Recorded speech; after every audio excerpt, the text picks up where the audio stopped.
Thank you very much for coming for these sessions.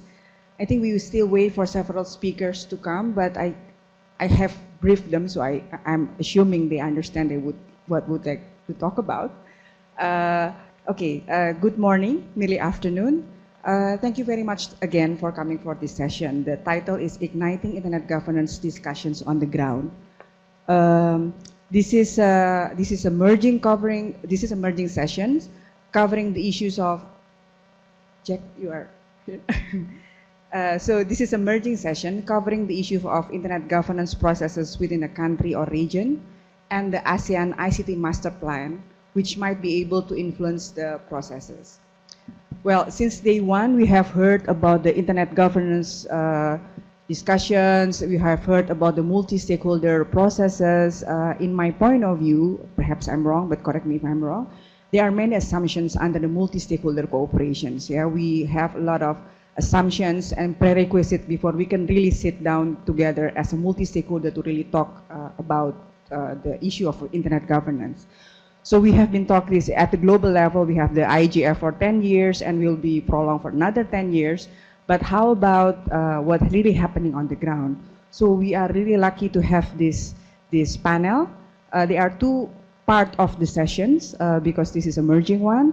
The first part will talk about the what really happening on the ground on the internet governance discussions, more into the processes rather than the content. The speakers, we have Wanawit, the Executive Director for Electronic Transactions Development Agency of Thailand. We will also have Nika Dumlao from the Philippine Internet Freedom Alliance. We also have Phu Hong Lien from, he is the chairman of the Vietnam Internet Associations. When also we have Jack Key, SM Key. She is one of the Associative Progressive Communications and also multi-stakeholder advisory group member at the Internet Governance Forum. So we have a great resources from Malaysia, from Thailand, from the Philippines, from Vietnam to talk about what is really happening on the internet governance discussions. The second part, we will touch upon the ASEAN ICT Master Plan. We will have Rajneesh Singh from, he is the Director of Asia Pacific Regional Bureau at the Internet Society. He's not here yet, but he will. And Lee Xiu Go from Google. He's the country lead for public policy and government in Southeast Asia. So without further ado, I will ask the speakers to speak. For the first session, I will ask Jack, Nika, Wanawit, and Phu Hong Lien. So that's an order. So we have Jack first. If you can speak about your experience, what is actually the discussions that's really relevant for internet governance to happen in discussions, to happen in Malaysia? What is the enabling factors? What is the inhibiting factors for that really happening? Whether the multi-stakeholder cooperation is feasible in Malaysia context? Please do so. Okay, feasibility is a very interesting question. So Malaysia is a very interesting development of internet governance structures. It started off being quite forward-looking, so we were quite early adopters in terms of looking at access to ICTs, looking at how ICTs can really enable development, can support governance, etc., etc. And one of the early kind of pillars to facilitate this process was the Msc Bill of Guarantees. So this is basically like building the multimedia super corridor. So it's multimedia super corridor Bill of Guarantees. This was done in consultation, especially with industry players, because Malaysia has a very bad reputation for being terrible on freedom of expression issues. So this was like quite an important agreement to make that, okay, you know, if you have the internet within the Msc Bill of Guarantees and also within one of the key legislation pieces that came out of this, which is the Communications and Multimedia Act, there is a specific section that says nothing shall be construed as censorship of the internet. So this was a very important guarantee that was being made. And given, you know, in this particular context of having a bad reputation. So in the early days, a lot of structures were being built. So, and they were built very much on the principles of multi-stakeholder participation, which was one of the key principles that underpins internet governance processes, right? that you have different stakeholders coming together, having conversations about internet policy as it's emerging, and getting all these different points of views through before you make any kind of decision. But that was like, gosh, a long time ago already lah. That was maybe like in the early 90s, late 80s. Yeah, when Mahathir, you know, this is the Mahathir's Vision 2020. He was quite actually visionary in that sense, really seeing the role of ICTs in the country.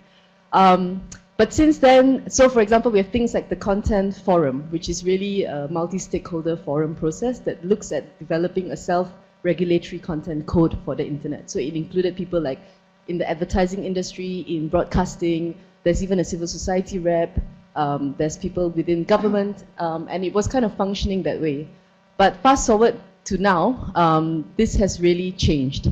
Just as the internet has changed, the context of this has also really, really changed. The idea of multi-stakeholder participation has significantly eroded.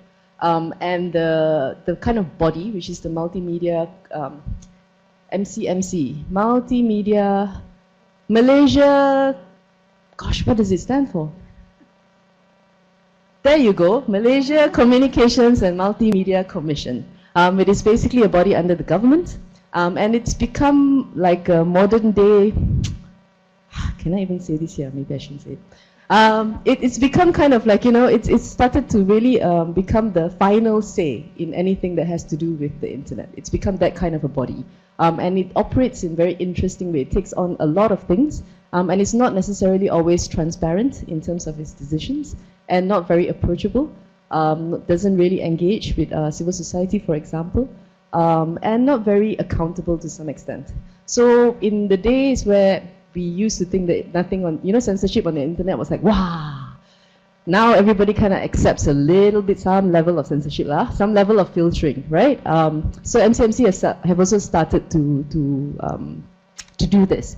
But the processes behind it has been rather opaque. So there's no explanation of which aspect of the law is it actually contravening. Used to be just the error 404 page. You can't get access to it, it's an error page. I think starting from maybe even late last year, they've started to put up at least a holding page that says, Makluman, for your information, this site has contravened this act, and therefore you cannot access it. But under which section in this act, we don't know lah.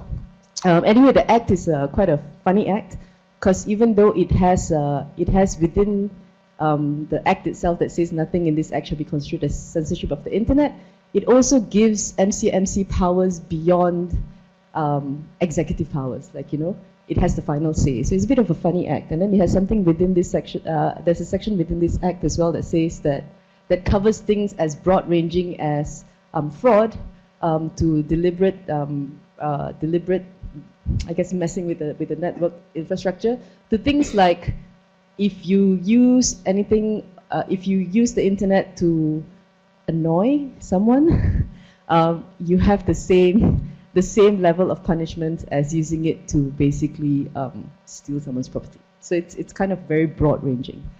And the significant shift, I guess a milestone in the shift of state perception towards the role of internet is probably the 2008 elections, where given that we were quite an early adopter, so what happened is that the Malaysian public became a very dynamic and vibrant internet user public. So they really understood technology, really innovated, really enjoyed using it, and it also provided like this kind of strange space of freedom that you don't have in other spaces, because media is very, very heavily regulated and has close affiliations with political parties. So the online space became this other space where you could get information, you could get alternative news, you could get insights, commentaries, and opinions, which you were not allowed to have in other spaces. And it also helped to build up a kind of political sensibility in terms of supporting public participation. It really supported in a lot of discourse. From, you know, quite serious commentary to memes. We love our memes. Every time there is some kind of scandal happening, for sure there'll be 10 million memes. I love it. So that's kind of like the backdrop in terms of engagement. And then, so that it also supported a lot of development of alternative news sites. And I think that's also quite critical in terms of, like, you know, actual sustained enterprises that became organizational institutions. So Malaysia Kini, for example, has existed for a long time, and for an online alternative news site, it really is like hats off lah, that you're still able to sustain yourself for quite so long.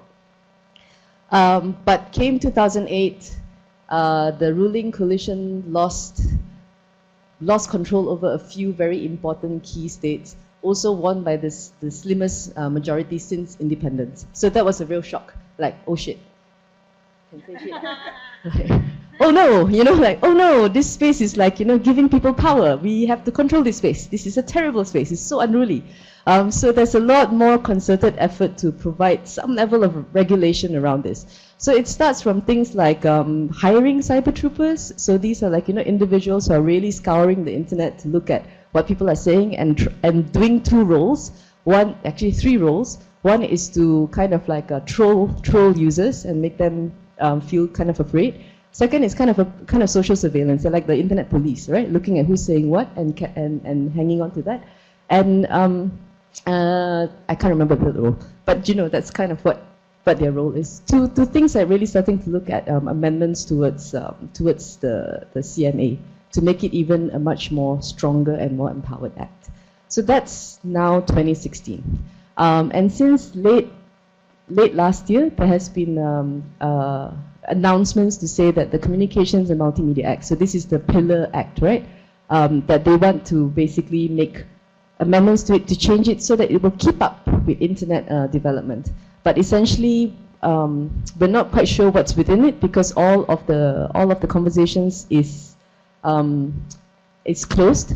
Even though they're supposed to have consultation with different stakeholders, definitely civil society was not consulted. We know that there were some consultations with media players, so people who were in the media doing things like media convergence. There were some consultations with some private sector stakeholder groups. So what we were really and because of that consultation, we were able to get some insights into what the conversation was about and what some of the proposed amendments were. So included within that was things like preemptive blocking, registration of bloggers, which is announced in the press, and potentially also data retention at the ISP level of user contact. So I mention this because it's very important for civil society to really have allies and good working relationship with people in the private sector, and also in the media industry as well. Because this kind of really helps to, because at some points we all come in, that's what the multi-stakeholder model is, right? You all come in with different interests, but at some point in the Venn diagram, there's some bits that you concur. So you kind of have to keep those relationships open to find where is that little bit in the middle where you agree and can work together. So that has been quite invaluable in terms of our organizing. The other part that's quite invaluable in terms of our organizing is also building a coalition of civil society groups. So we organized and built a coalition at the beginning of this year called Net Merdeka. It's a coalition of 9 organizations. And within this coalition, even though we have a very dynamic internet community, it doesn't quite translate into a dynamic internet rights community among civil society groups. So a lot of people who are taking on these issues were either traditional human rights groups, free expression groups, free media groups, and so on. So the coalition built, but then there are some people within civil society in Malaysia who are engaging in internet governance processes who can bring this conversation onto the table. So the coalition is really to also find that little bit in the middle of the Venn diagram amongst diversity in civil society organizations who's working on human rights, working on women's rights, working on child rights, working on press freedom and media freedom, and monitoring arrests and stuff, and finding that little bit in the middle where we go, actually, the internet is a very important organizing space. So how can we work together as a coalition to push back these amendments that seem to be quite scary, but B, also to kind of build capacity amongst the constituencies that we work with to really start to understand and have a conversation around internet rights. And that's kind of where we are at. Initially, we came up to push back against the CMA amendments, but now we're really also trying to really work on the ground to try and say that, okay, we are a bit tired to hear what the government thinks about the kind of internet we should have for our safety or for our good, etc. We want to come up with the people's We can't use the word declaration because that's politically solid now. But the People's Charter of Internet Rights and Freedom, and that requires a lot of conversations with different stakeholder groups. And this diversity in civil society organizing in the coalition is quite critical, because what we are getting also in our first on-the-ground conversation is perspectives that we don't normally hear, which is not so much around, say, political speech only. One of the two big stakeholder groups that had a lot of insights to give, one was the Indigenous Peoples Group, and second was the Sexual Rights Group. So I think we are also learning a lot through this process, and I'll end here. Thank you very much, Jack. I think it's really interesting to see how the multi-stakeholder cooperation, I think Jack just mentioned some prerequisite before we have that. The regulation is really important, and the government openness as well. And I think it's really clear in Malaysia, perhaps the civil society cooperations with private sectors is more tangible at this point. I think we go from Malaysia, can we go to, I think go to to Thailand first, because I think one of it is coming from the government. So it's nice to hear the story from Thailand, from the multi-stakeholder cooperation. So perhaps one of it, and after that, Nika. Okay, thank you. Put me on the spot. So, so I'm Vanamit from, we are Electronic Transaction Development Agency. We are public organizations. It's a hybrid between governments and private sector. Our board member is coming from private sector. So if we talk about this topic, I think the key issues that we have to understand is that the government is every government seems to be a big brother, kind of. They're still in that stage, get stuck there and trapped in there. When we step in to work with the local Thailand IGF, it took a lot of time for us first to clarify our position, because there will be more than 15 or 20 government office who having a legal enforcement, legal power to get in, like Jack said.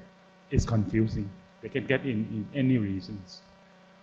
And that are the problems we face. So we want to have this Thailand IGF as a floor that everybody comes, and it's like a clearinghouse of the ideas to balance.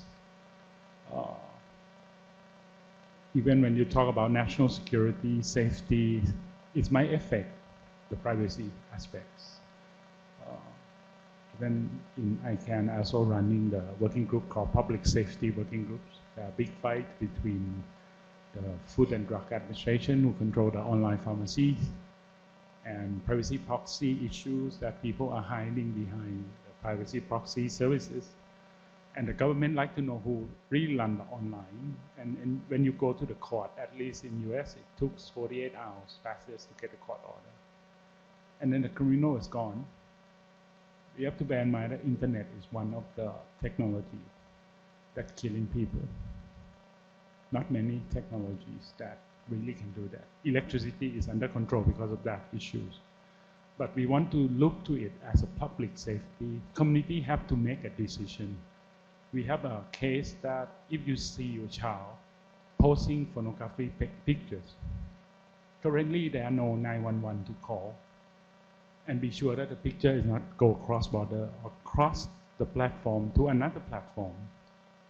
And we are in last minute technologies, but we cannot do this.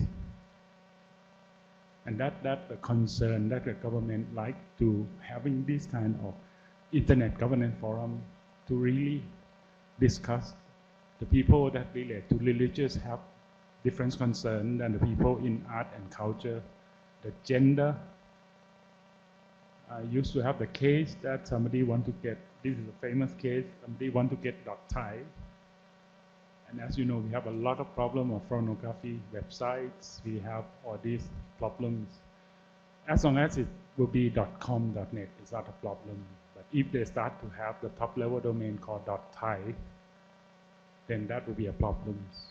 And thanks to the movement of the gender supporting me on this issue. So these are the benefits we do see, and I as a government, we are different. We want to nurture the IGF to be sure that their opinion is heard.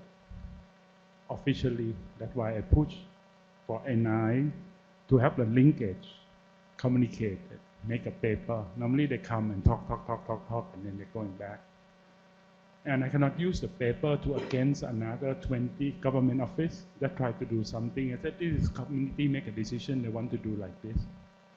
And this is what important for the message. I think it's important for the IGF, local IGF, at the root level to understand the formality is required, even though you want to be independent, but how your voice are heard. You need to structure it. You need to make a paper out. You have to dare to put the committee's names there because it needs to communicate officially, then the government can react. Otherwise, it's become like a mob, kind of, that's what we see. You just come and complain to the government and sit and listen and say, make advice in a way that is concrete and we can carry on and talk to the other government or legislative. Thailand are drafting a new law on computer crimes that people are talking about. So I will not go into detail of that, but it's in the process to improve the way that we could control or prevent the government in the way that to enter into the censorships or blocking. So that in short, what I can talk about the role of government to the local IGF. Thank you. Thank you, Wanawit. Now we go to Philippines. I guess Wanawit also mentioned very important points on that he pushed the multi-stakeholder or the IGF, local IGF, not only to talk, but also produce something concrete. And it's a bit difficult in several experience as well in Indonesia. Now we go to Philippines, Nika? So Malaysia, Thailand, and the Philippines. Yeah. So compared to Malaysia and Thailand, maybe the Philippines is like in a more friendly moment. But I'm sure some of you have followed the developments in the Philippines and the disputes. You know that we have just concluded our national elections 2 months ago, and now we have a new president, and we also have a new set of legislators. So the State of the Nation address has just been concluded last week, or 3 days ago, I think. And the president laid out his plans during the State of the Nation address. So before, we also only had an attached office, the ICT office of the Department of Science and Technology, leading the development of our country's ICT policies and standards. Now, we already have a cabinet-level agency that can do this. The previous administration, before vacating their office, did 2 things that impacts the ICT policy and internet governance landscape in the country. They signed the Department of ICT law, and the next is they appointed commissioners to the National Privacy Commission. So just a note that we already had like this data privacy law since 2012, and it was only this year, after 4 years, that the commission was established. So the new administration now, has already appointed a Department of ICT secretary. So and this secretary comes from the private sector. So some sections in the civil society are worried that that the secretary might always side with the private sector, but what's new, right? So in general, it looks like stakeholders are in a wait-and-see stage when it comes to how internet governance will look like in the next maybe 6 years. But of course, I'm sure civil society will make sure to maximize the opportunities, since everything's like in their early stages. So we can, be there and influence the processes, the new policies. Yeah. So we also have a liberalized telecommunications and internet environment, and this has been raised, I think, by in the synthesis document discussion where we have like a problem when it comes to internet connectivity. So in general, so the liberalized telecommunications and internet environment has undoubtedly been a big factor in the increasing communication access of Filipinos, but this ecosystem is private sector led. So it presents challenges, no? And as large corporations have become dominant, and in the Philippines we have a very weak regulatory agency. So it poses serious problem when it comes to protection and protection by the government, and to make sure also that that will be able to really have a say in this ecosystem.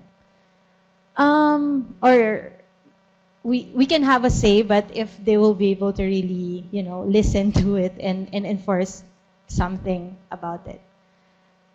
There are also doubts whether the government has the proper orientation and capacity to evolve a policy framework on internet governance that's progressive and forward-looking, given that there are bad laws, you know, in the Philippines. And I don't know if you heard about our cybercrime law. This has been briefly discussed yesterday in a panel, where we have this law that is initially it has like very contentious provisions on surveillance and takedowns, etc. And then many people or many civil society organizations and stakeholders, academics, legal organizations questioned it, and some of the provisions of that law were like declared unconstitutional, but still there. And some people are worried that, or civil society are worried that the implementing rules and regulations of that law is also bad, that it might also lead to surveillance, and it's actually leading to increase in cyber libel cases in the country. So what are the efforts from various stakeholders that have been that are being made to address these issues? Well, from an internet governance point of view, it's just there are civil society-led initiatives to make sure that these issues are being discussed. So last year there was IGF in Brazil, and the Philippines has been really thinking about sending a delegation. So since they wanted to, you know, bring a government delegation to the IGF, they wanted to also know what to do. So since there are civil society organizations and technical community people that are active in the IGF space, they of course ask us about our opinions, about our insights, and that's actually positive because you have like this level of or not you are more aware of the IGF than they are, right? So the civil society and tech community and the government organized a pre-IGF multi-stakeholder consultation, and there we were able to collect inputs from different stakeholders on what issues should be raised by the government delegation in the IGF. But the thing is, you don't really have to have like, you know, I don't know if there will be a space for the government delegation to have, you know, to raise those issues in the IGF, because IGF is, as we have observed, like, you know, different sessions. How will you be able to really be able to bring your position as a government to anyone, right? So there. Also, there's since we have a new National Privacy Commission, there are local civil society communities, tech communities, and even the private sector are very involved now in crafting the implementing rules and regulations. The National Privacy Commission even partnered with the civil society organization in the Philippines where I where I formally associated with, which is the Foundation for Media Alternatives. They've been partnering with the National Privacy Commission to conduct public consultations and to also for FMA, for the Foundation for Media Alternatives, to really mobilize inputs from different sections of the society, not just those who know how ICT works, but also mobilize those who will be affected, you know, by this by the law. So I think that's it for now. It's very interesting to see the Philippines. It's nice to know that you have the pre-consultation, the consultation before the IGF in Brazil, right? Sorry, but they didn't push through with yeah, they didn't push through with attending the IGF in Brazil, actually. Oh, okay. Yeah, because of some logistical problem. It was too far, perhaps. Now we go to Vietnam. Would like to hear from Mr. Phu Hong Lien from the Internet Society, Vietnam Internet Associations. Your story, sir. I share something about the Vietnam in situation for the government internet. In Vietnam, they consider internet in the telecom sector, and also general they always the thing about the ICT sector. Inside ICT has the telecom, and inside telecom has the internet. So legal environment always based on the ICT first. So all the degree for the ICT, for telecom, that's the control for the internet environment. So the internet beginning, the government, Vietnamese government have the policy that the development of the internet based on the ability of the management of the government. So now the change to policy that the management of the government have to follow the development of the internet in Vietnam. So that's quite so good now. And the government issues many licenses for the ISP in Vietnam. Many easily, not very difficult. But domino ISP in Vietnam now, just the count is a number about 4 or 5 provider, like VNPT, FPT, Netnam, and Vietnam or something. So biggest the ISP in Vietnam own almost that the state-owned company. That's a really issue. So MIC is the Ministry of the Ministry of Information and Communication. Is the government, I mean the regulator in Vietnam. But also MIC plays a role as the investor to the state-owned company. But the biggest, the state-owned company, that's the biggest ISP in Vietnam.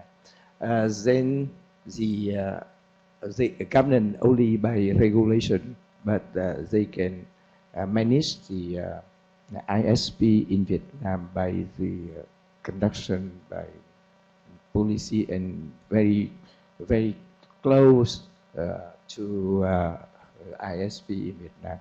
So that makes the many. So even the government control for the new technology, new services, and even the spectrum for the frequency.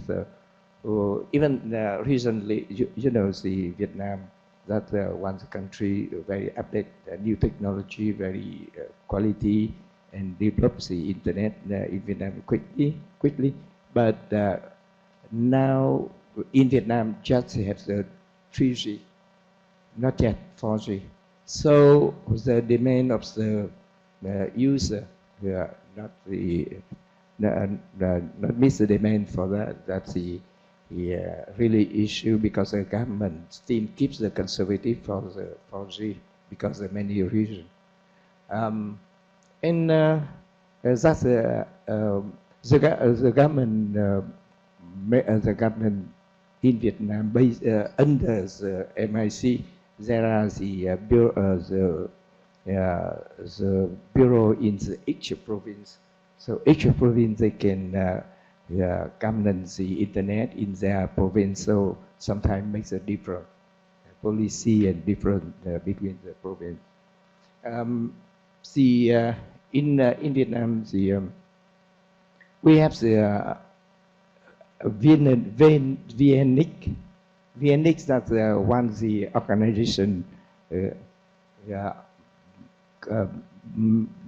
based on managed by the MIC, but the VNIC plays a role between the government and the ISP. And I think maybe in other countries they have the association for internet that the on behalf of the ISP can do something. But VNIC in Vietnam, they on behalf of internet, the interconnection between the ISP on the networking, and also on behalf of ISP to connect and to deal with the other organization of the world, international or regional organization. That I think maybe different with the other country. So the government of the MIC in Vietnam, by that way, so the government controls so very close to the environment for internet, and even sometimes some issue which the government couldn't follow or couldn't manage, the government normally keeps the situation in the, in standby or in idle situation. Mr. Lin, how about the civil society? MIC is really government and ISP, so the other voices, civil society, academician, are they also on the board? I think the concerning to the social, I think there are many associations in Vietnam. VIA is one of association, and VIA is the youngest association. Before that, there are many associations concerning to the telecom and internet in Vietnam, and now VIA, with the almost member, that's the old Tenco, old ISP biggest in Vietnam. We, on behalf of the member of the ISP and service provider in Vietnam, connect to the government and have the lobby to the government and have to contribute to the build the legal environment in Vietnam. The MIC always gets the idea, information from VIA before the issues the new decree or new circular. Very open to get the information from VIA, from the enterprise or from the service provider. I think that's so good, but the relation with the international organization, now the service provider can connect to international organization, but almost the important issue is that still the government, MIC or VNNIC or the government organization still on behalf of all the ISP in Vietnam to deal with that. So, I think we can move because I would like not to make this as a monologue, but more into dialogue with the participants. So we go to the more regional level. We go to Rajnet Singh and Win. Lee Shun-go, Lee first, to talk about the ASEAN ICT Master Plan and whether you think that this might be able to ignite the internet governance discussions in ASEAN. We see the political context is very relevant. So, yeah. Okay, but before I start, just a quick show of hands who has heard about the latest ICT Master Plan. You will know. The ASEAN ICT Master Plan 2020.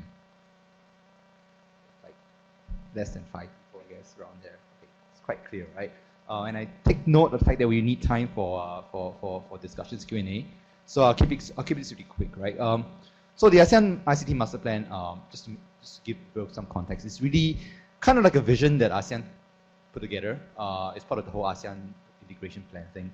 And I think the main reason why a lot of people have not heard about it is, first, it's not been talked about a lot, let's say, in the press. I think in certain countries, it's been talked about more than some other countries. But more importantly, I think in the context of the people in the room, and I can just read off the plan we need to, it's very economic development focused. So I think if you are interested in this one, I will look at it from more of an inclusive growth perspective. And bear in mind, because it's ASEAN and the way ASEAN works, it's more by consensus and arrived at after a series of discussions and agreements. So if you look at in terms of ICT across ASEAN, you have a huge disparity in terms of the capabilities in every aspect, from skills to infrastructure to manpower, right? So in some sense, when you read the ASEAN Master Plan, you'll find that, wow, they talk about really basic stuff like providing literacy and access. At the same time, you hear about things like IoT, which is really out there, right? Like the next stage of development. And that's also because it's a reflection of ASEAN. Now, in terms of the process, I think the way the ASEAN works, I think in terms of governance, internet governance process, is best for people to engage there at the national level, because that's how it floats up into the ASEAN discussions, where the national governments will then have a discussion with their counterparts on, or what we need to do as a region. And bear in mind that there's so much disparity, it's important for each country to then put forth exactly what they think is important for their country and how ASEAN can then help us, right? Help each other, actually. So just to give it a sense of why it's so economic focused, right? I'm just reading off, let's say, what's on the ASEAN Master Plan. First, the first thing that I mentioned was economic development transformation, about the importance of ICT to enable sustainable economic development. The next thing to talk about is people integration and empowerment through ICT. And even in that aspect, is around economic development, about people movement across borders in terms of jobs and development. Then they talk about innovation, yet a very economic focused one. Infrastructure development, and when they talk about that, it is in the sense of providing a strong infrastructure backbone to create a sustainable digital economy to grow and thrive. Human capital development is similar. Number 6, ICT in the single market. And 7, in terms of new media and content. Even then, they talk about things like widening and deepening engagement for co-creation of services to unlock opportunities for participation and growth. So again, a very, very economic-focused narrative here. And the last piece on information security and insurance, they do talk about things like data protection, but you notice they use a lot of words around things like malicious software, data theft, and online fraud. Again, all tied to the whole so-called digital ecosystem narrative. I think in terms of internet governance, I think that's something that maybe it'd be interesting to talk about more, let's say, in next year's APrIGF or this year's APrIGF, so the role of the smaller enterprises. Because I think everything that we talk about is in the ASEAN Master Plan. It is about inclusive growth.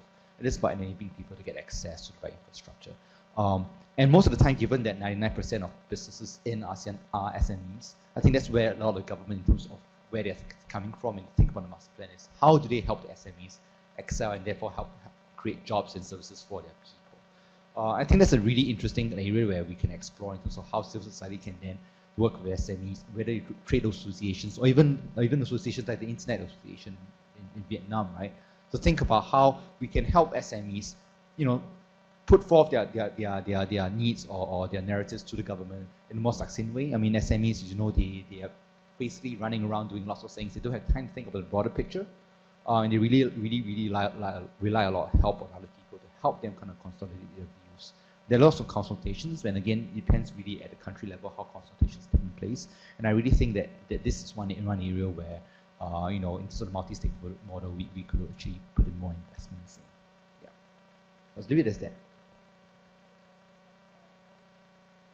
In the discussions of economic development, can be more engaging other than only human rights or gender or arts and culture. Yeah, I think all of these things are really important in the concept of internet governance.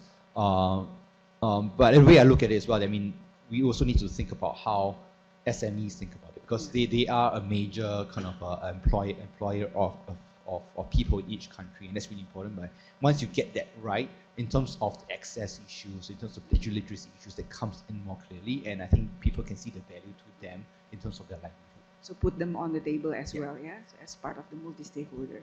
Okay, can we move to ISOC? Raj, would like to make a comment on that? Thanks for this opportunity. So last year, the Internet Society commissioned a report on the ASEAN economies, and with the AEC getting into gear shortly, we thought it was a timely opportunity to do this report. And basically what it does is looks at the 10 ASEAN countries, the infrastructure that exists in the countries, and tries to basically map out where they stand in terms of each other. You know, I think anyone who knows about ASEAN realizes that there's great diversity in the 10 economies that make up ASEAN.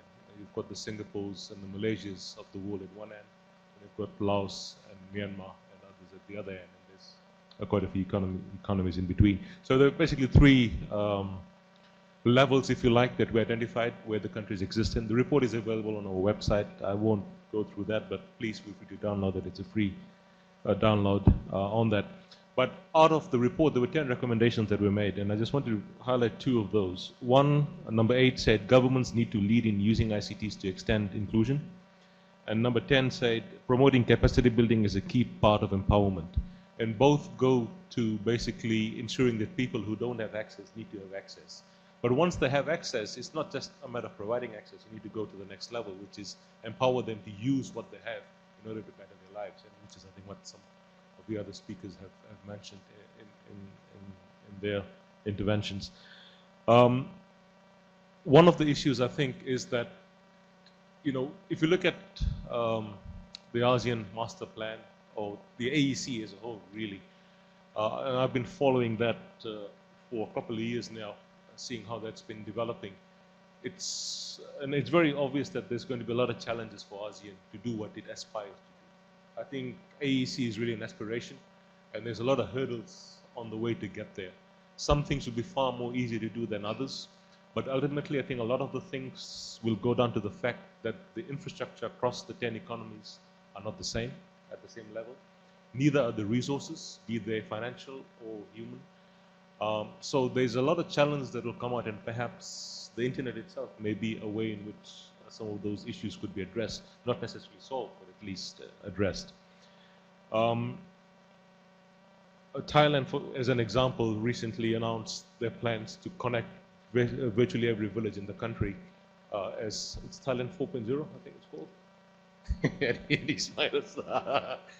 But again, it's an aspiration, right? So let's look at it from that perspective. And I think that's where we really need to get to. But there's also the issue of ensuring that people are trained and empowered, which then brings me to the issue of internet governance and what does that have to do with all this. You know, we've seen across time, as you know, post-WSIS and when the IGF started off and up to this day, as more people have connected, they have, you know, after getting the access thing sorted out, then they started realizing there's other issues. You know, there's gender issues, there's security issues, there's privilege. I mean, the list just goes on and on and on. And the same thing will happen to when we have all these new communities coming online, that there will be issues that will pop up. One extra challenge I think ASEAN has, that there's a large number of languages used in the region, and most of the documentation and literature, unfortunately, is in English, which may not really be relevant or be easily understood. And that cuts across all the issues. And it's not just talking about infrastructure or high-level policy or the technical mumbo-jumbo that we get involved with. So that's also an issue. So how do you bring all these people back into the fold? The regional IGF, such as this, I think is good, but really those discussions need to happen at the local level.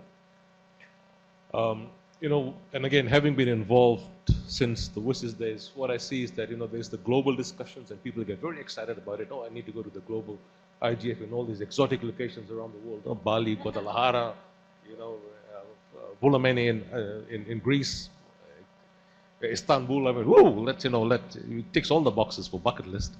But the fact remains that sometimes those global discussions don't really resonate at the local or even regional level. And sometimes the discussions you need to have locally have to be localized discussions with local context and local issues, which may have nothing to do with what's happening at the global level.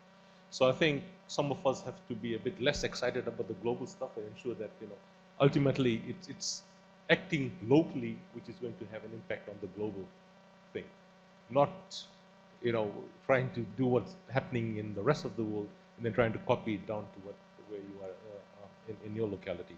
So it's very promising from my and the Internet Society's perspective to see a lot of national level IGFs and IG discussions blossoming up. You know, and there's also an issue there, at least I see it as one. You know, sometimes we have competing groups wanting to do a national IGF. So I don't think we should be locking it down that, you know, let 1,000 flowers bloom. It shouldn't be just one, someone has the right to do an IGF, you know. It's an internet governance dialogue. It's a discussion.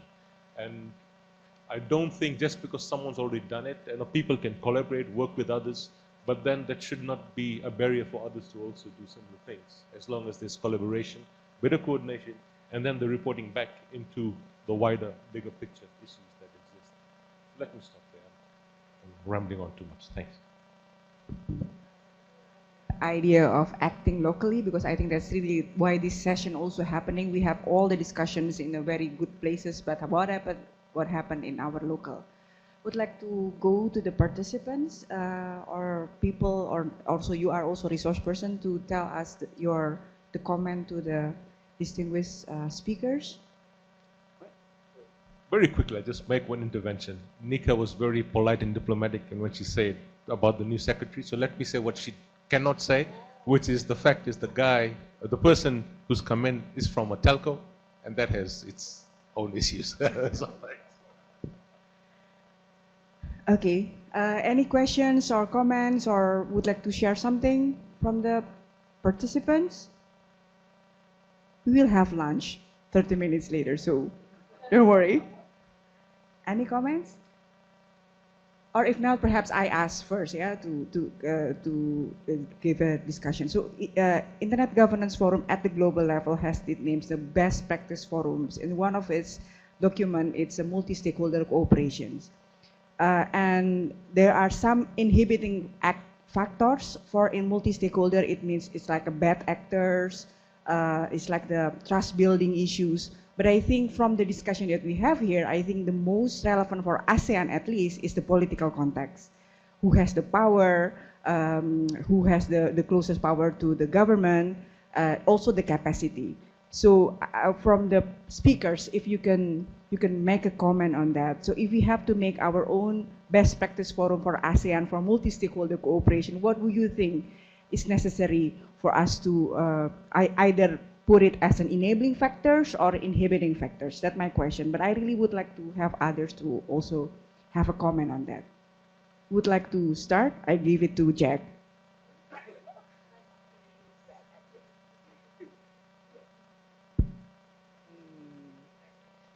Yeah, that's a bit harder. But actually, like, I've been thinking quite a lot about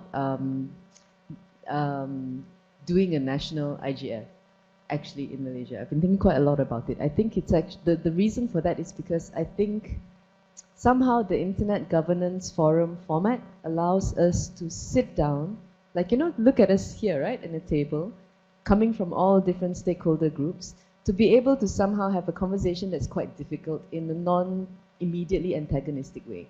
And that actually is very valuable, because sometimes you do need to have these kinds of conversation. And for me, one of the best values of Internet Governance Forums is actually capacity building. you really are able to kind of get a lot of people together to sit down and think about what are internet governance issues by sharing what you know and having, you know, conversations about emerging key issues. And those two kind of, those two pieces of, I mean, I've been doing IGF for way too long, but these two things somehow really resonates. But at the same time, there are some things that are very important to happen also in preparation for this. So, for example, I come from civil society, and I really do think that it's quite important also to have civil society to come together as civil society in all of our diversity, to think through about what are some of the key internet policy issues that's important to us, and to articulate that. So we are having APrIGF now, like a week before the ASEAN People's Forum, which is really quite important. And the first time I read the ISOP report and the ICT ASEAN Master Plan was last year, before last year's ASEAN People's Forum, because we were really trying to prepare to have a regional conversation about this issue. Like, you know, what is the critical issue about internet access to us as a region, and what pulls us together despite our diversity? What are some of the core things that we could think about and connect and collaborate with? And that kind of a space is quite important, even as we're thinking about multi-stakeholder.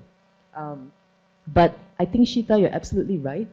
Political context matters a lot in this region, because it also, you know, it's a very diverse region actually. Even if you're just looking at Southeast Asia, the different political kind of organizing, languages, etc., etc.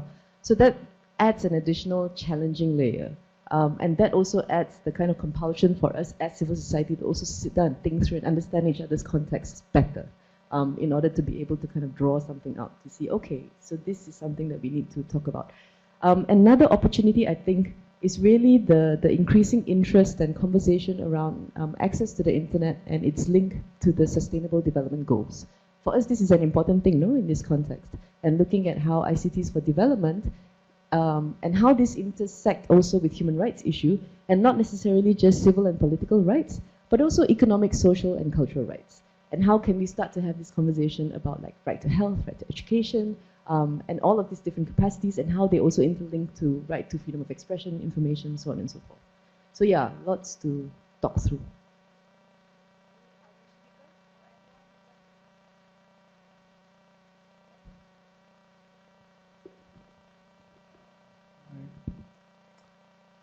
Because if you look into the multi-stakeholder, there are several layers that involve.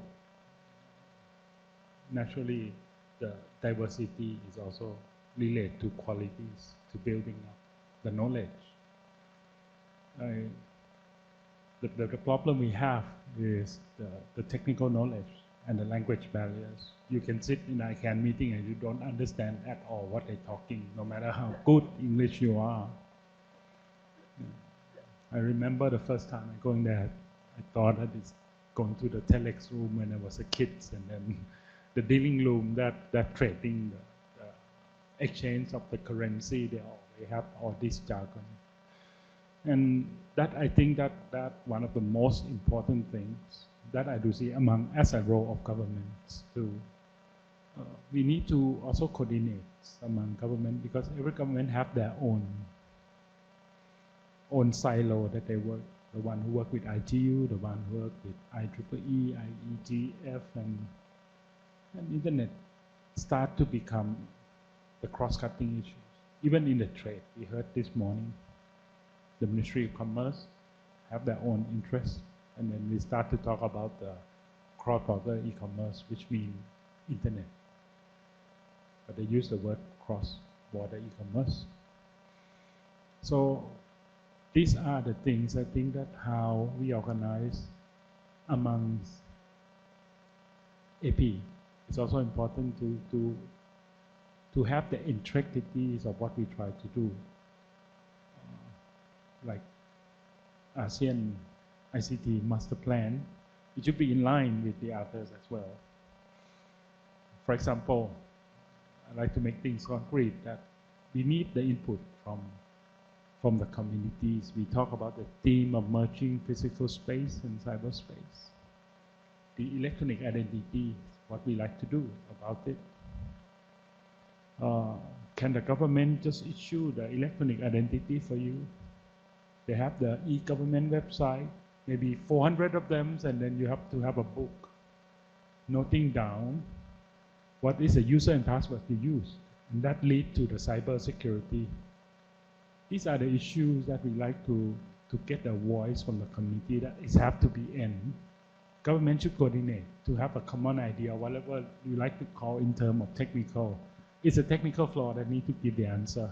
But the community have to say that we don't accept this.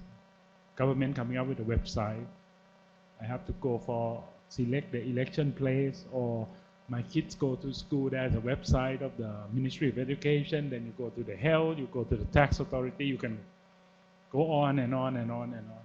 And then government just say, okay, you're using internet and you have user and password.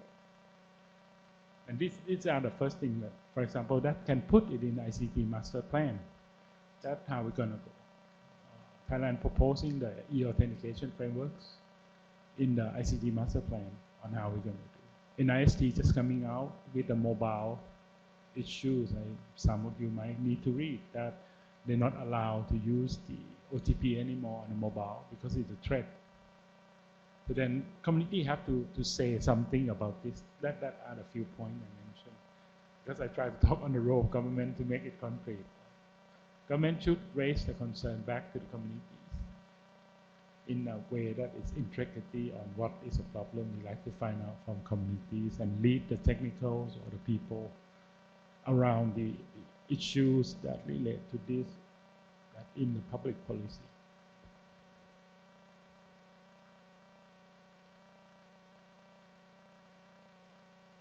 Any other speakers would like to make a comment? I think so Lee talked about the ASEAN ICT master plan as a master plan that is economic focus, and I think we all know that this is like really very all master plans actually, no, ICT master plans, not just in the ASEAN but also in local level, where they only think about actors in that can contribute in the economy and not really civil society who are working on human rights, women's rights, sexual rights, right? So that's something that we really want to change, no? And when discussing about internet governance, and that's also something that we also want to, as Jack said, we wanted to really get private sector's cooperation, friendly private sector's cooperation. Yeah, to be able to really to also help us in giving help us to have space in those discussions. So that's one, and the other thing is about regional and local. So we always think, or we always say that the conversation should really start in the local level. But what if there's no space there? So that's why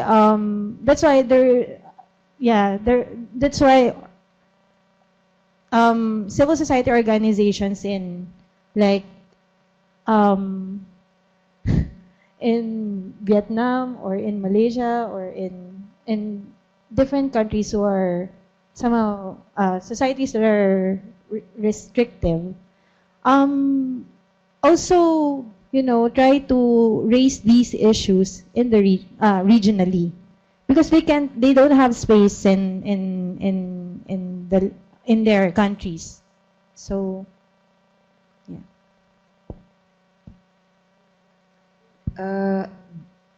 Other would like to speak on these issues?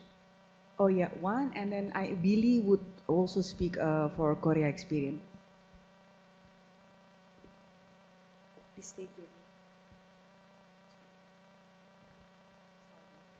Hi, my name is Jalen. I'm from the Philippines. And just maybe, I think that the ongoing challenge when it comes to ASEAN is, I think it's good that our representative from Thailand is here, because and I will start my lobbying now, is it's really the government who holds the entry point.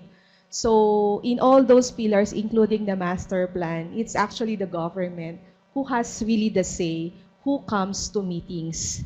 So if that would be an opening, an opportunity, I mean, not to be threatened by the civil society organizations and to have a similar environment, similar to what IGF has been proposing to do, I think that's really an opportunity in Southeast Asia, right, sir? And I think for the next coming 2017, it's also a challenge for the Philippines, since Philippines will be chairing the ASEAN, to possibly come up with a similar model which eventually might give birth to an not, I cannot say it's more open in the Philippines. I cannot really say that. But given the vibrancy of the NGOs in the Philippines, there is a possibility of having that. And I think the support of other regional NGOs and other actors in the region could also pave way to a more IGF or multi-stakeholder discussion.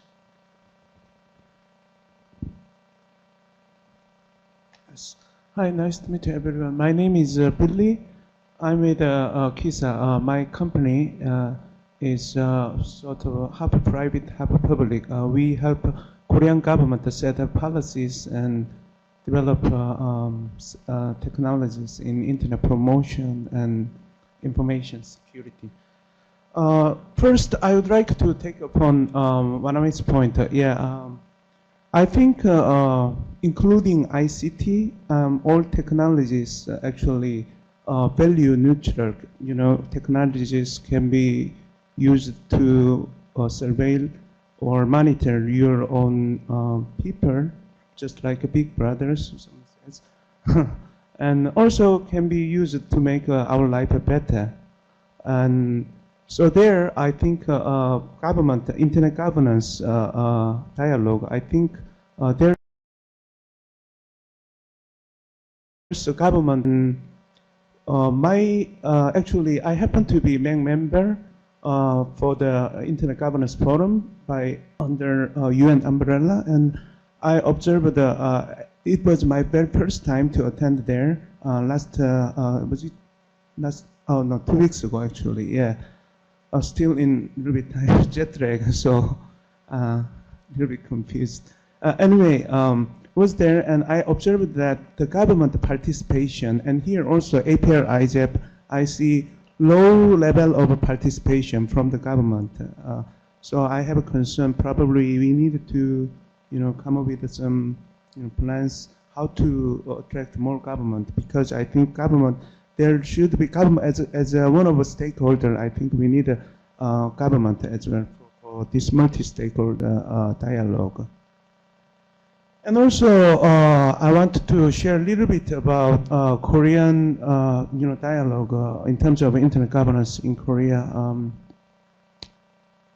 Internet governance is also part of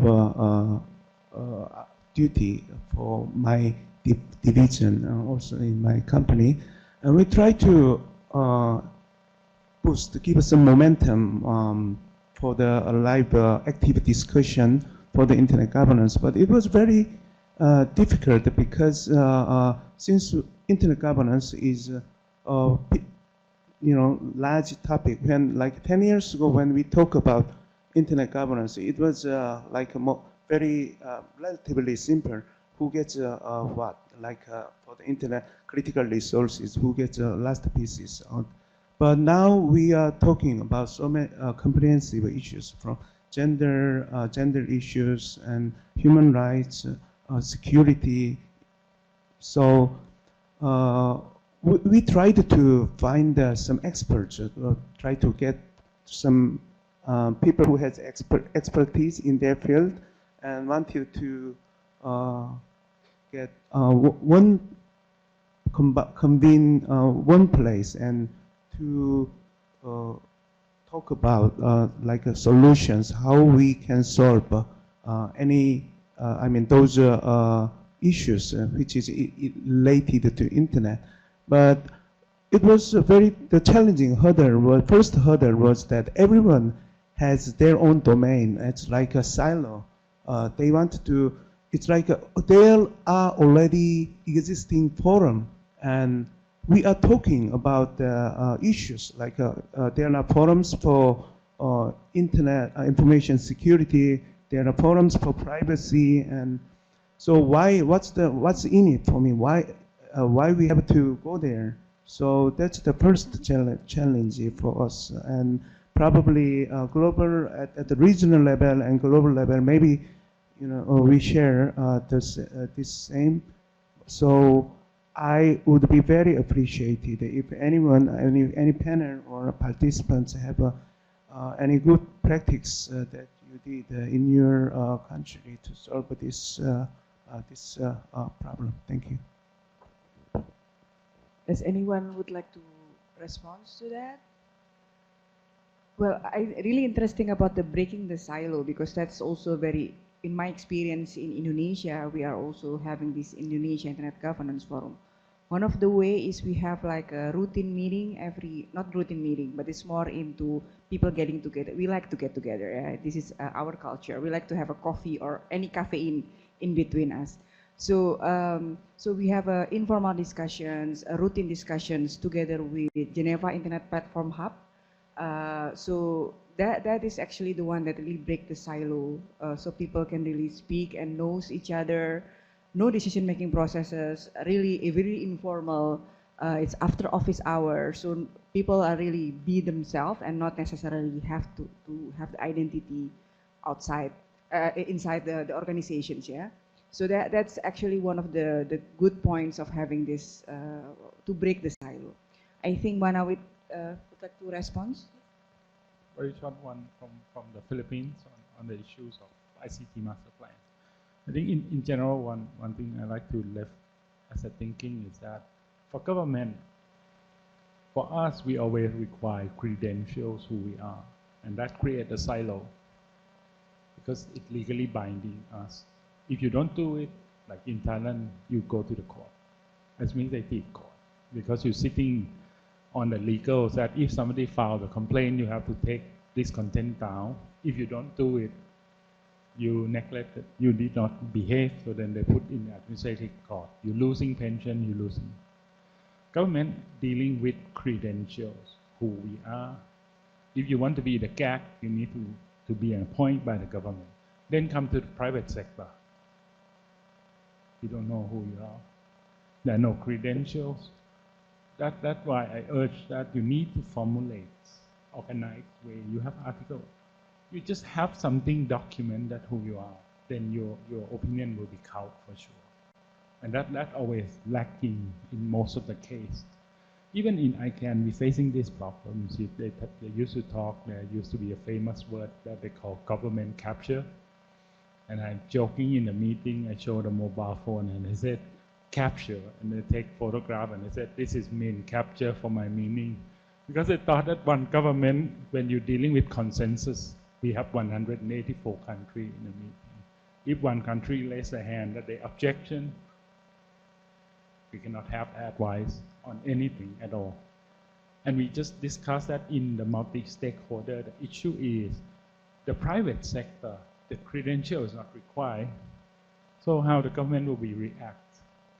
Is a voice is coming only from this person or 2 or 3 persons that not really listen? That's what I like to raise, that we urge that you need to have, it can be just a groups, associations, or the clubs, or whatever stuff, but if we can look through, if it is on the website or in document that you attach when you propose something, say, okay, we need to listen, and we know to whom we should contact.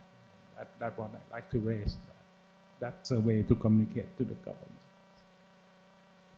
And the other thing that Delhi mentioned, I think we're setting up the national multi-stakeholder, very much the same as CGI.BR in Brazil, heading currently by the minister, and we have put it as a national multi-stakeholder, just get the approval from the cabinet.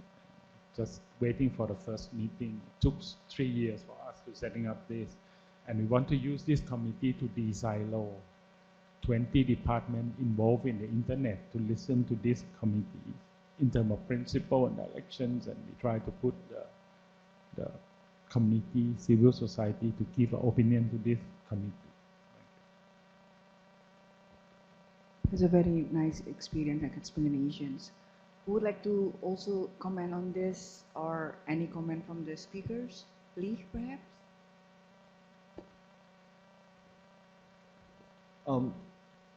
I like the idea of the national kind of committee thing for internet governance or internet policy issues. I think it's always about the process, right? I mean, how do you do that in a way that, I mean, for instance, you're thinking about, I mean, it works both ways. It can be really good if you're trying to protect rights, but it could also work against you. Let's say if you're thinking of a project that's looking at how do you quickly roll out access to communities. Communities, as we all know, tend to take time to reach an agreement. And I think for really strategic and important national projects, I think we need to think about, oh, what's the right process? Do everything need to go to the community for discussion? I think there's some things that we probably want things to move faster, and a kind of a separate consultation process where civil society is involved could be better than community. I think that's important. I like the point as well about the fact about technical knowledge. I think that's where capacity building, and this is where Jack, I think you mentioned a really good point about capacity building is so important, right? I think there's so many studies out there, and I'm just wondering how are we involving the academia, in the sense, the universities, in the process of how do we put it in a way that's easy for people to digest, in the lingo that's easy for laymen to understand. So for instance, when I talk about SME stuff, when you bring a specific research to SME, how do you put it in a way that they say that, oh, I can see why, let's say, cross-border data flows are really important to me, because it means that it's easier for me to then sell my services to, let's say, outside the Philippines, right, or outside Malaysia. So in that sense, I think the academia, maybe that could another be a nice relationship we could try to grow. I mean, because like on the private sector end, we do commission a lot of academics to kind of run reports, but we do that with the idea of telling government or sharing with government what the opportunities are and what they need to watch out for. I think it'd be really nice to have that process where the academics talk to the civil societies as well, to say that, okay, you know, we have this research, or if you very interesting points you raise, I'm going to include that in my research, which could then therefore be put before, let's say, the right policy makers for them to consider.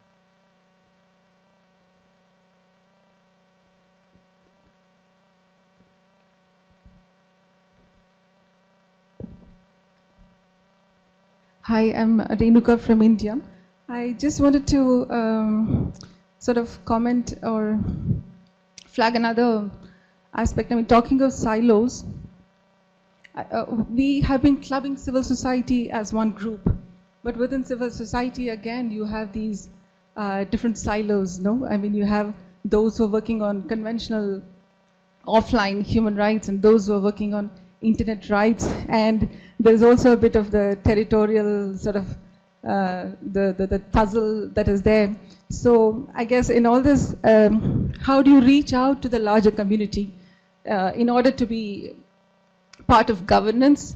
Is also to reach out, is also to expand this silo, I guess, in a way.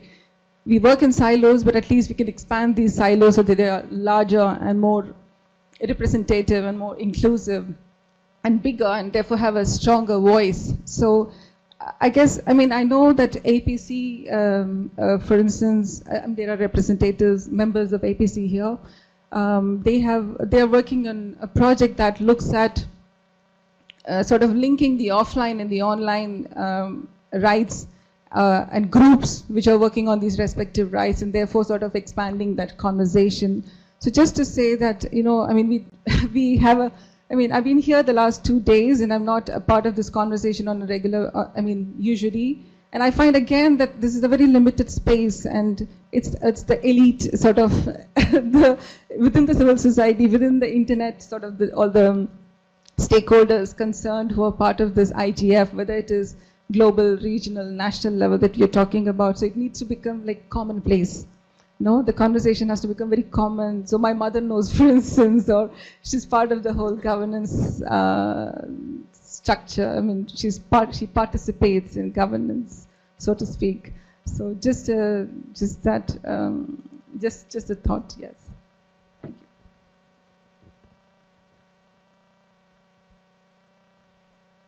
My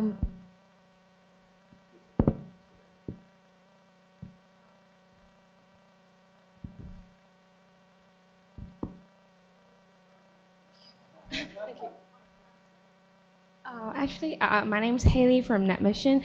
Actually, I have some curious about the low participation of government in this region, because I see like although there are a lot of vibration from the community and civil society about IG, but like and at the same time, if the government participate in IG, there is a huge benefit like in political landscape. They have like more say and they have more presence. But I like what is the rationale behind and challenges behind that hinder this happening? And also, I've heard that like in South Korea, the country is trying to have like some program for the youth to let more youth to learn more about IG, and so that more people from the South Korea can participate in South Korea. Like in the regional and global level. So I would like to know like how come like what's the rationale behind for the like situation in this region? Thanks. So, Jack, do you want to say something before I respond? Okay, I think maybe responding similarly, no? Just as we think that the private sector is one monolithic group, civil society one monolithic group, government one monolithic group. Actually, inside there's many differences, right?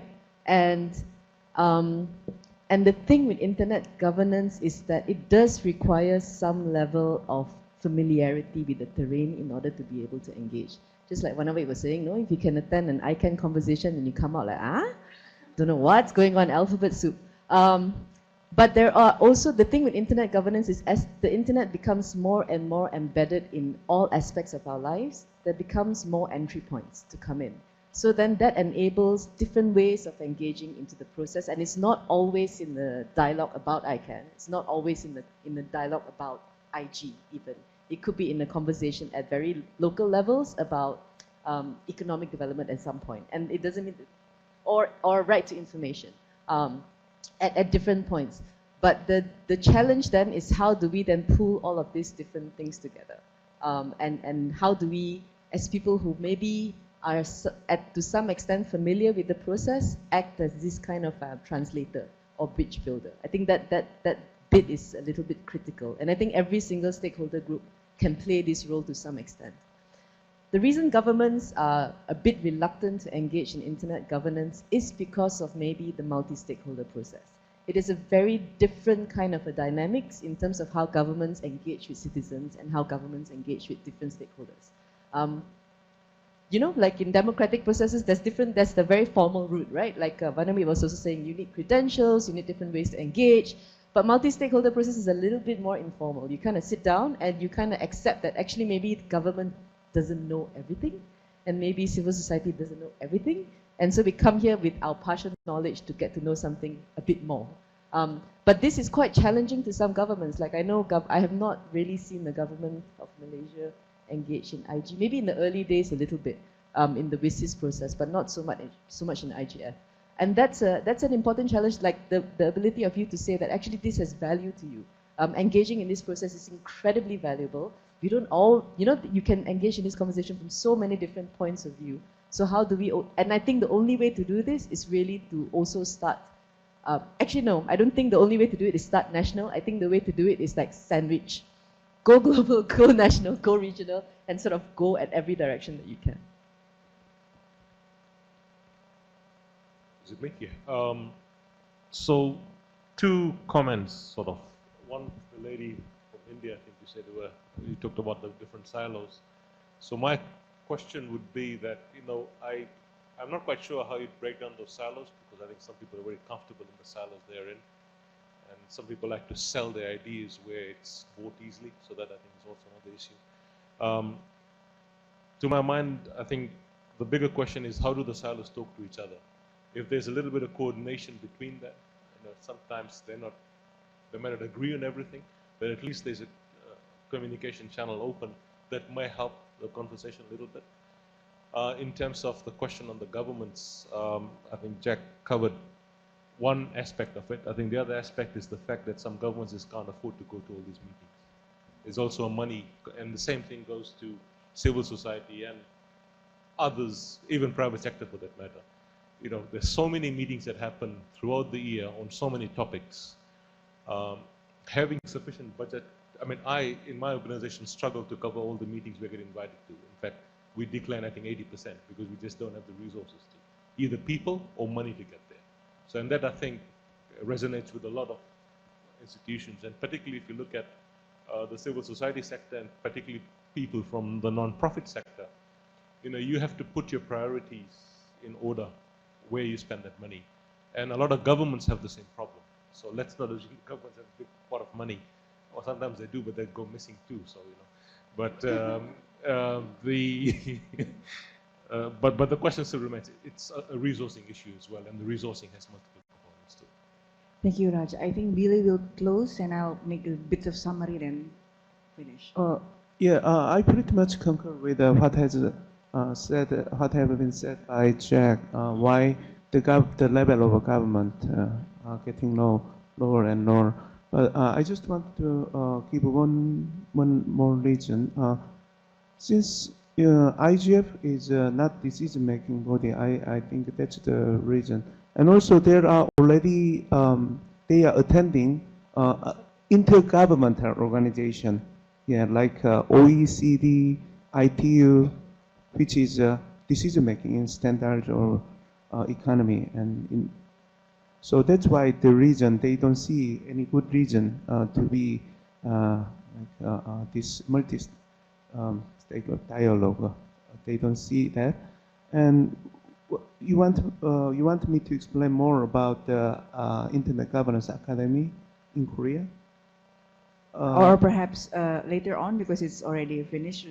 Apology for this, but I don't want to keep you away from your lunch. Okay, yeah.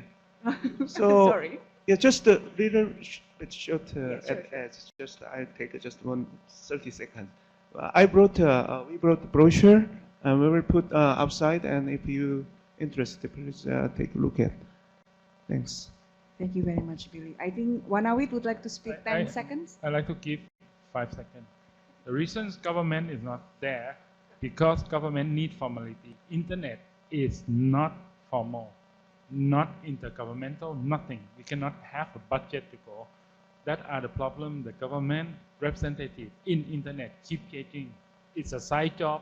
You not get the reward. Your boss is chasing you. They complain. So nobody like to work in internet. That are the problem. I mentioned already, we need to make an elephant dance. Government have to.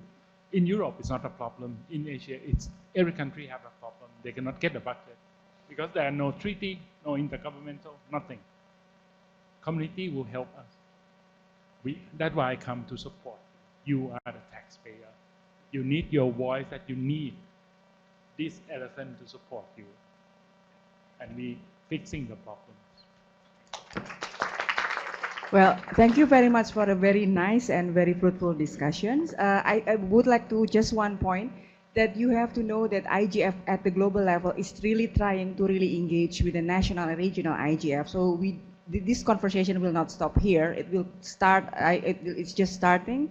So please do not frustrated with the process of multi-stakeholders and your political context. Let's just continue to do this. I would like to thank you and would like to, how about a round of applause for our speakers. Thank you very much and enjoy your lunch.